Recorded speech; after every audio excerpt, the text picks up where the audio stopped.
Hello পঞ্চম শ্রেণীর ছাত্রছাত্রীরা, study with Madhumita Saha YouTube চ্যানেলে তোমাদের প্রত্যেককে জানাই স্বাগত। আজকে আমি তোমাদের জন্য বাটারফ্লাই বইটি থেকে চ্যাপ্টার 8 বিল্ডিংস টু রিমেম্বার অর্থাৎ স্মরণীয় অট্টালিকা, এই চ্যাপ্টারটি তোমাদের আজকে আমি পড়াবো। ভিডিওটা তোমরা প্রথম থেকে শেষ পর্যন্ত খুব ভালো করে মন দিয়ে দেখতে থাকো। আমরা এই টেক্সটটা কমপ্লিট করব এবং এর মানেগুলো সব লাইন বাই লাইন বুঝবো। অ্যাক্টিভিটি 1, 2, 3 এটা আজকে আমরা করব। দেখো কি বলছে, বিল্ডিংস টু রিমেম্বার চ্যাপ্টারের নাম। মানে বিল্ডিং মানে কি? অট্টালিকা। টু রিমেম্বার স্মরণীয় অট্টালিকা, ঠিক আছে। এবার বলছে দেখো, লেটস বিগিন, চলো শুরু করি। Hair is a chart of important heritage buildings. এখানে কিছু গুরুত্বপূর্ণ ঐতিহ্যবাহী অট্টালিকার ছবি দেওয়া আছে, তোমরা দেখতে পাচ্ছ। তো সেগুলোর নাম আমরা দেখব এবং কোথায় অবস্থিত সেগুলোও আমরা জানবো। দেখো প্রথমে এই ছবিটা দেখতে পাচ্ছ, এটা হচ্ছে কুতুব মিনারের ছবি। এটা কোথায় আছে? দিল্লিতে আছে, প্লেস দিল্লি। পরেরটা দেখো, গোল্ডেন টেম্পল, স্বর্ণ মন্দির, এটা আছে পাঞ্জাবের অমৃতসরে। পরের ছবিটা আছে চারমিনার, এটা আছে কোথায়? হায়দ্রাবাদে, অন্ধ্রপ্রদেশে। দেখো পরের পৃষ্ঠায় কিসের ছবি? এটা কোণারকে সূর্য মন্দির। তোমরা কেউ গেছো এই সূর্য মন্দিরে? তাহলে আমাকে কমেন্টে জানিও। আমি গিয়েছি। আচ্ছা, এটা আছে কোথায়? ওড়িশা, কোণারক। পরের ছবিটা কিসের?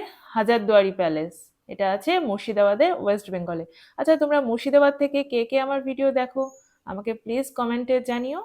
আচ্ছা, পরের ছবিটা আছে শহীদ মিনারের, এটা আছে কলকাতা, ওয়েস্ট বেঙ্গল, পশ্চিমবঙ্গের কলকাতাতে আছে শহীদ মিনার। এর পরের ছবিটি কিসের? ভিক্টোরিয়া মেমোরিয়ালের ছবি, কলকাতাতে আছে, পশ্চিমবঙ্গের কলকাতাতে। বেশ, চলো এবার নিচে কিছু প্রশ্ন দেওয়া আছে, সে প্রশ্নের উত্তরগুলো চলো আমরা করে নিই। বলছে দেখো, হোয়ার ইজ দ্য চারমিনার লোকেটেড? তাহলে আমরা চারমিনারটা কোথায় পেলাম? দেখো হায়দ্রাবাদে, তাই তো, হায়দ্রাবাদে, অন্ধ্রপ্রদেশে। তাহলে আনসারটা খাতায় লিখে নাও। তাহলে দেখো ফার্স্ট কোশ্চেন বলছে, where is the Charminar located? তাহলে আনসার হবে, the Charminar is located in Hyderabad, Telangana. Charminar কোথায় অবস্থিত? তেলেঙ্গানার হায়দ্রাবাদে অবস্থিত। হুইচ ফেমাস, কোন বিখ্যাত প্রাসাদ মুর্শিদাবাদে অবস্থিত বলো তো? তাহলে কি পড়লাম? The Hazarduari Palace is located in Murshidabad, মুর্শিদাবাদে অবস্থিত হাজারদুয়ারি প্যালেস। পরের প্রশ্ন, where is the Golden Temple located? উত্তর হবে, the Golden Temple located in Amritsar, Punjab. Which famous monument is situated in Delhi? তাহলে the famous monument Qutub Minar is situated in Delhi. পরের প্রশ্ন, where is the Victoria Memorial situated? The Victoria Memorial is situated in Kolkata. তাহলে Victoria Memorial কোথায় অবস্থিত? কলকাতায়। পরের প্রশ্ন দেখো, কি বলছে, where is the Konark sun temple situated? তাহলে কোণারকের সূর্য মন্দির কোথায় অবস্থিত? উত্তর হবে, the Konark sun temple is situated in Odisha. পরের প্রশ্ন, শেষ প্রশ্ন, do you know the name of any other famous monument? তুমি কি অন্য কোনো বিখ্যাত মনুমেন্টের নাম জানো? তাহলে কি হবে? লেখো, ইয়েস আই নো, হ্যাঁ আমি জানি, another famous monument is the Shaheed Minar of Kolkata. বলছে হ্যাঁ আমি জানি, আর অন্য একটি বিখ্যাত সৌধ হলো কলকাতার যে শহীদ মিনার, সেটি। ঠিক আছে। আচ্ছা, এবার আমরা পরের পৃষ্ঠায় চলে যাই, চলো 86 পেজ। দেখো চলো টেক্সটটা ভালো করে এবার পড়ে নিয়ে লাইন বাই লাইন মানেগুলো বুঝে নিই। বলছে দেখো, Mita and her classmates a team of 25 went to Vandal last Saturday with their history teacher। বলছে মিতা এবং তার যে সহপাঠীরা, তাদের যে টিমটা ছিল 25 জনের টিম, কোথায় গিয়েছিল? ব্যান্ডেলে গিয়েছিল। Went to Bandel last Saturday, গত শনিবার, উইথ দেয়ার হিস্ট্রি টিচার, তাদের ইতিহাসের শিক্ষিকার সঙ্গে। They visited the Bandel church, তারা সেখানে ব্যান্ডেল চার্চ, যে গির্জা আছে সেখানে, ব্যান্ডেল চার্চ নাম, সেখানে তারা গিয়েছিল। ইট ওয়াজ দেয়ার ফার্স্ট আউটিং, এটা ছিল তাদের প্রথম ভ্রমণ। আউটিং মানে ছোটখাটো ভ্রমণকে আউটিং বলে, short trip. So everybody was excited, তাই প্রত্যেকেই ছিল দারুণ খুশি, খুব উত্তেজিত। দেয়ার বাস স্টার্টেড ফ্রম চন্দননগর, তাদের যে বাসটা শুরু হয়েছিল কোথা থেকে, যাত্রা শুরু হয়েছিল চন্দননগর থেকে। On their way the teacher asked them whether anyone had visited the Bandel church before, বলছে তাদের যাত্রাপথে শিক্ষিকা, তাদের যে টিচার সঙ্গে ছিলেন উনি জিজ্ঞেস করেছিলেন তাদেরকে যে ওদের মধ্যে কেউ এর আগে ব্যান্ডেল চার্চ এসেছে নাকি, ভিজিট করেছে নাকি। Most of them had not, বেশিরভাগই করেনি। সো দে রিমেইন্ড সাইলেন্ট, তাই তারা চুপ করে থাকলো। Mita was an exception, Mita কিন্তু তাদের মধ্যে ব্যতিক্রম ছিল। দো, যদিও মিতা ছিল তাদের মধ্যে ব্যতিক্রম। সি সেড উইথ এনথুজিয়াজম, সে অত্যন্ত আনন্দের সঙ্গে উত্তেজিত হয়ে বলল, ইয়েস ম্যাডাম, হ্যাঁ ma'am, I have visited the place before, আমি এই জায়গাটি এর আগেও এসেছি, ভিজিট করেছি। ও রিয়েলি, দ্যাটস গ্রেট, ও সত্যি সত্যি, তাহলে তো খুব ভালো। Tell us what this place is like, Mita said the teacher, শিক্ষিকা বলল যে ঠিক আছে তাহলে মিতা তুমি আমাদেরকে বলো যে এই জায়গাটি সম্পর্কে। Everybody was looking at Mita with কিন ইন্টারেস্ট, দেখো ইন্টারেস্ট মানে কি, আগ্রহ, কিন ইন্টারেস্ট মানে সুতীব্র আগ্রহ নিয়ে প্রত্যেকে মিতার দিকে এক দৃষ্টে তাকিয়ে থাকলো। মিতা বিজ্ঞান, মিতা এবার শুরু করলো, মাই আঙ্কেল, আমার কাকা, হু লিভস দেয়ার, যে সেখানে থাকে, took me to the church, আমাকে সেই চার্চে নিয়ে গিয়েছিল। What did you see there, asked Amina, Amina জিজ্ঞাসা করলো তুমি সেখানে কি দেখেছিলে। ওয়ান অফ মিতাস ফ্রেন্ড, মিতার একটা বন্ধু অমিনা তাকে জিজ্ঞাসা করেছিল যে তুমি সেখানে কি দেখেছিলে। Mita was about to speak, Mita যেই না বলতে যাবে, অ্যাবাউট টু স্পিক মানে কোনো কাজ যখন এইমাত্র করতে চাচ্ছ তুমি, তখন অ্যাবাউট টু ইউজ হয়, ঠিক আছে। মিতার যেই মাত্র বলতে যাবে, হোয়েন দ্য টিচার স্টপড হার, তখন তার শিক্ষিকা তাকে থামিয়ে দিল। সে সেড, তিনি বললেন, if Mita tells us right now about everything she had seen, যদি মিতা আমাদেরকে সব কিছু এখনই বলে দেয় সে যা যা দেখেছিল, we will get familiar with all it's details, আমরা এর সমস্ত খুঁটিনাটি বিষয়ের সঙ্গে পরিচিত হয়ে যাব। ফ্যামিলিয়ার মানে পরিচিত হওয়া, ঠিক আছে।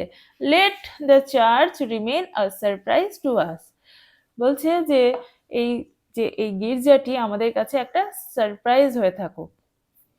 Sunita, one of the students, asked the teacher, বলছে তাদের মধ্যে একজন ছাত্রী, তার নাম সুনিতা, সে শিক্ষিকাকে জিজ্ঞাসা করলেন, there are so many places we could have visited, বলছে যে অনেক জায়গায় আছে এখানে যেগুলো আমরা ভিজিট করতে পারি। Why have we chosen Bandel church then madam, তাহলে ম্যাডাম আমরা এই ব্যান্ডেল চার্চটাকেই কেন চুজ করলাম, কেন সিলেক্ট করলাম এই ব্যান্ডেল চার্চটাকে দেখার জন্য। এবার টিচার উত্তর দিচ্ছে, দেখো। দ্য টিচার স্মাইল্ড, শিক্ষিকা হাসলেন, মৃদু হাসি দিলেন। A very good question Sunita, সুনিতাকে বললেন খুব ভালো প্রশ্ন করেছো। সি কন্টিনিউড, তিনি বলে গেলেন, sometimes we visit a place for fun and enjoyment, কিছু কিছু সময় আমরা কোনো জায়গা দেখি বা কোনো জায়গা আমরা দেখতে যাই কেন, মজার জন্য এবং আনন্দ উপভোগ করার জন্য। At times our visit helps us to gather valuable information about the history and culture of a place, এই সময় আমাদের যে ভিজিট কোনো জায়গায় যাওয়ার যে দেখা, সেটা কি করে আমাদেরকে সাহায্য করে সেই জায়গা সম্পর্কে বিভিন্ন গুরুত্বপূর্ণ তথ্যাবলী অর্জন করতে, সংগ্রহ করতে আমাদের সাহায্য করে। About the history and culture of a place, এবং সেই জায়গার যে ইতিহাস এবং যে সংস্কৃতি, সেই সকল বিষয়গুলি জানতে আমাদেরকে সাহায্য করে। সুনিতা ওয়াজ কিউরিয়াস, সুনিতা ছিল খুবই আগ্রহী এবং কৌতুক ছিল। Is Bandel church a historical place madam, madam এই ব্যান্ডেল চার্চ কি কোনো ঐতিহ্যবাহী স্থান। ইয়েস মাই চাইল্ড, হ্যাঁ আমার বাচ্চা, it is one of the oldest churches in West Bengal, পশ্চিমবঙ্গের মধ্যে এটা অন্যতম একটি পুরনো চার্চ বা গির্জা, সেড দ্য টিচার, শিক্ষিকা বললেন। মিতা সেড, মিতা বলল, madam, my uncle told me that it can be seen as a Memorial of the Portuguese settlement in Bengal. আমার কাকা আমাকে বলেছিলেন এটিকে, এই চার্চটিকে পর্তুগিজদের যে বাংলাতে বসতি স্থাপন, উপনিবেশ স্থাপন, তার যে মেমোরি, সেই হিসাবে দেখা যেতে পারে। দেখো, সেটেলমেন্ট মানে কি বলতো? বসতি স্থাপন, কোনো জায়গাতে বসতি স্থাপনকে সেটেলমেন্ট বলে। আচ্ছা, মেমোরিয়াল অফ দ্য পর্তুগিজ, পর্তুগিজদের যে বসতি স্থাপন ইন বেঙ্গল, বাংলায় বলছে, বাংলাতে পর্তুগিজদের বসতি স্থাপন বা উপনিবেশ স্থাপন হিসাবে এটাকে আমরা, বা উপনিবেশের স্মারক হিসাবে আমরা এটাকে দেখতে পারি।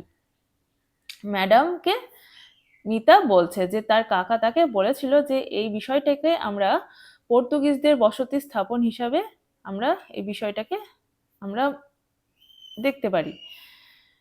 আমিনা লুকড কনফিউজড, আমিনা খুব কনফিউজড হয়ে দেখলো, মানে হতচকিত হয়ে তাকালো। I don't think I quite understand what Mita said, Mita যে কি বললো আমি মনে করি যে আমি ঠিক বুঝতে পারলাম না। The teacher patiently explain to the girls, তখন শিক্ষিকা ধীরে সুস্থে বালিকাগুলো ছিল তাদেরকে একদম ডিটেলসে এক্সপ্লেন করলো, বর্ণনা করে বললো, okay let me make it clear, ঠিক আছে চলো আমাকে এই বিষয়টা পরিষ্কার করে বলতে দাও। Around 1571 the Portuguese began to use Bandel as a fort. দেখো, 1571 খ্রিস্টাব্দ নাগাদ পর্তুগিজরা ব্যান্ডেলকে বন্দর হিসাবে ব্যবহার করতে শুরু করলেন। পোর্ট মানে কি? বন্দর। The Mughal emperor Akbar gave them permission to build a town in Hooghly, বলছে মুঘল সম্রাট আকবর হুগলিতে একটা শহর গড়ার জন্য তাদেরকে অনুমতি দিয়েছিলেন। In 1579, the Portuguese built a port on the banks of the Hooghly, বলছে 1579 খ্রিস্টাব্দে তারা হুগলি নদীর তীরে একটা শহর তৈরি করলেন। They called over Augustinian monks from Goa to build a church at Bandel in 1599. 1599 খ্রিস্টাব্দে সেন্ট অগাস্টিনের অনুগামীদের গোয়া থেকে ডেকে নিয়ে আসেন একটা গির্জা বানানোর জন্য।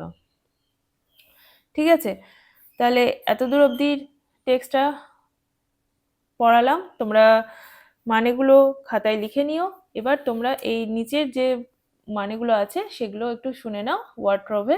প্রথমটা বলছে আউটিং, মানে হচ্ছে আ শর্ট ট্রিপ, মানে ছোটখাটো কোনো ভ্রমণকে আউটিং বলা হয়। এক্সেপশন মানে কি? ব্যতিক্রম, something that falls outside the general rule. আচ্ছা, কিন, কিন মানে আগ্রহ বা উৎসুক। Eager, sharp. মেমোরিয়াল মানে something that is erected in memory of a person or an event, কোনো ঘটনা বা কোনো ব্যক্তির স্মরণে কোনো কিছু যে নির্মাণ করা বা স্থাপন করা, সেটাকেই বলছে মেমোরিয়াল। সেটেলমেন্ট মানে people coming down to live a certain place, মানে কোথাও কোনো বসতি স্থাপন, তাকে বলা হয় সেটেলমেন্ট। পোর্ট মানে হচ্ছে Harbour or a town or city where ship stops on a journey, মানে পোর্ট মানে কি? বন্দর। অগাস্টিনিয়ান মানে a follower of Saint Augustine. মঙ্কস মানে রিলিজিয়াস মেন, হারমিটস মানে সাধু বা সন্ন্যাসী, তাকে মঙ্কস বলে। পরের পৃষ্ঠায় activity 1, complete the table with information from the text. এই টেক্সট থেকে তথ্য নিয়ে এই টেবিলটা আমাদেরকে পূর্ণ করতে হবে। ওয়ার্ক উইথ ইয়োর পার্টনার্স, তোমার বন্ধুদের সাথে এই কাজটি তুমি করবে। One is done for you, একটা আমাদের করে দিয়েছে। দেখো, প্রথমটা বলছে name of the monument visited, যে মনুমেন্টে ভিজিট করা হয়েছিল সেই মনুমেন্টটির নাম কি? The Bandel church.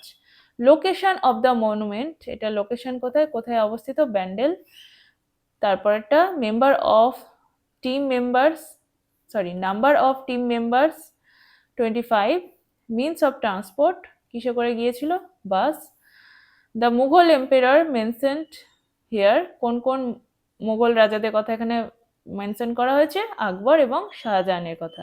The year the church was built, কোন বছর চার্চ তৈরি হয়েছিল?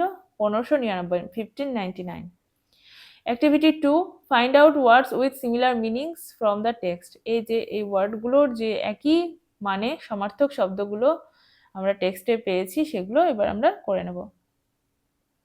প্রথমটা দেখো আনসার্ড আছে, এটা হবে এক্সপ্লেইনড।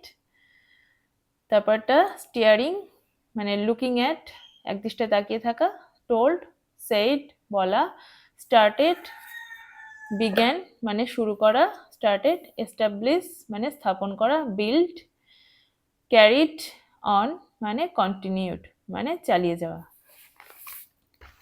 অ্যাক্টিভিটি 2 আমাদের হয়ে গেল। এবার activity 3, fill in the blanks with the correct form of the given verbs in the bracket। দেখো এখানে নিচে কিছু ভার্ব দেওয়া আছে, সেই ভার্বগুলোর মধ্যে যেটি সঠিক হবে এই বাক্যের সাথে যেটি যাবে সেটা আমাদের নিয়ে বাক্যটা কমপ্লিট করতে হবে। Last Sunday Reba visit or visited the zoo, বলছে গত রবিবার রেবা চিড়িয়াখানা বেড়াতে গিয়েছিল। তাহলে গত রবিবার বলছে লাস্ট সানডে, তাহলে এটা অতীতের ঘটনা বলছে, তাই তো? তাহলে এখানে ভিজিটেড হবে, ভিজিটেড মানে দেখা করতে গিয়েছিল, ভিজিট করেছিল। তাহলে এখানে ভিজিটেডটা তোমরা লিখবে, আমি মাথায় টিক দিয়ে রেখেছি। আচ্ছা 2 নম্বর, they drink or drank coffee everyday, তারা প্রত্যেক দিন কফি খায়। তাহলে প্রত্যেক দিনের কথা বলছে, এটা প্রেজেন্ট, তাহলে ড্রিঙ্ক হবে, পাস্ট হলে ড্র্যাঙ্ক হতো, ড্রিঙ্কের পাস্ট ফর্ম ড্র্যাঙ্ক। ড্রিঙ্ক মানে কি পান করা। ফার্মার্স গ্রো নাকি গ্রিউ ক্রপস ইন দ্য ফিল্ড, বলছে কৃষকেরা মাঠে কি করে ফসল ফলায়। তাহলে ফার্মার্স গ্রো হবে, আর গ্রো এর পাস্ট ফর্ম হবে গ্রিউ, গ্রিউটা অতীতে, এখানে প্রেজেন্টে হবে, সেই জন্য গ্রোটা হবে। দ্য বয়েজ এনজয় নাকি enjoyed the football match yesterday, দেখো ইয়েস্টারডে আছে গতকাল, তাহলে অবশ্যই এটা আমরা পাস্টে লিখবো এনজয়েড। বলছে বালকেরা গতকালের যে ফুটবল ম্যাচটা খুব এনজয় করেছিল, উপভোগ করেছিল। নেক্সট, সুবীর সিংস নাকি স্যাং আ প্যাট্রিয়টিক সং ইয়েস্টারডে, দেখো ইয়েস্টারডে অতীতকালে বলেই দিচ্ছে, তাহলে চোখ বন্ধ করে স্যাংটা হবে, মানে গান গাওয়া। সিং এর পাস্ট ফর্ম স্যাং, স্যাং মানে গান গেয়েছিল। উই গো নাকি went to school everyday by bus, আমরা প্রত্যেকদিন স্কুলে যাই কিসে, বাসে করে। তাহলে এভরিডে বলছে প্রতিদিনের কথা বলছে, সিম্পল প্রেজেন্ট ইনডেফিনাইট টেন্সের কথা বলছে, তাহলে গো হবে, গো মানে যাওয়া, গো এর পাস্ট ফর্ম ওয়েন্ট। অতীতকালের কথা বললে ওয়েন্ট লিখতে হতো, ঠিক আছে? তাহলে এটা গো হবে, we go to school everyday by bus. তাহলে অ্যাক্টিভিটি 3টাও আমাদের কমপ্লিট হয়ে গেল এভাবেই। দেখো তোমরা এগুলো বাড়িতে ভালো করে লিখবে, ভালো করে প্র্যাকটিস করবে। এর পরের দিন আমরা পেজ নম্বর 89 দেখো এখান থেকে পড়বো, ঠিক আছে? দিয়ে বাকি অংশটুকু কমপ্লিট করে নেব।